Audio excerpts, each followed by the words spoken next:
guys, welcome back. Right now I'm standing in front of these containers that don't look so beautiful, but I promise I'm gonna spiff them up. I do want you to know though that these containers looked gorgeous all summer long. They totally serve their purpose. Now as we're coming into the fall, they're looking a little tired, so they look a little bit spooky and not the good kind of spooky for a container. So I'm gonna spruce this container up and turn it into a Halloween container because I thought the black pot was perfect to do that with. But there's one thing I want to talk to you about. In this container are a mix of different plants, from herbs to perennials to annuals. You know how I always like to mix it and match it, and I always encourage you to do the same. So in this container, I've got this gorgeous blueberry plant, and also there's this soft lamb's ear in here. I don't want you to throw them out. Make sure that you take them out of this container and plant them in your garden so you can enjoy them year after year. These are perennials. Here's a couple of things though. Yes, can you plant in the fall? People always ask me that. Absolutely, this is a perfect time of the year to plant. But I do want you to make sure, number one, that you pick the right place for that plant. For instance, a blueberry needs a lot of sunlight in order to produce blueberries. Number two, I want you to make sure that you fertilize with a good root stimulant. We always use Jumpstart, really great, helps net that root system in like 2 weeks earlier than if you didn't use it.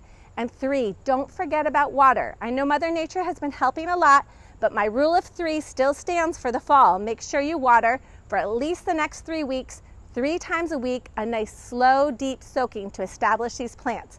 Stick with me. I'm going to transform this container into something nice and spooky. I'm going to keep some of the plants we already have in here, and we'll see what we come up with.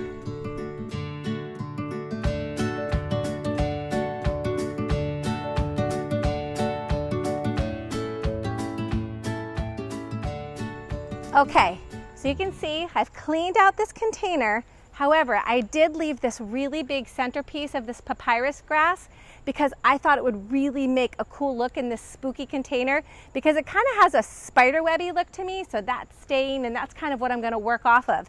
But then of course I'm going to add some other things in it, mixing and matching, of course.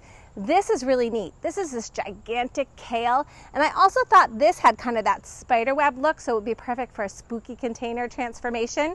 But then look at these. Not only are these like a little Halloweenish, but they're beautiful. These are ornamental peppers, and the reason I love this one so much, it actually has a variegated leaf and these beautiful purple stem, red and purple peppers. I think it's a really gorgeous plant overall.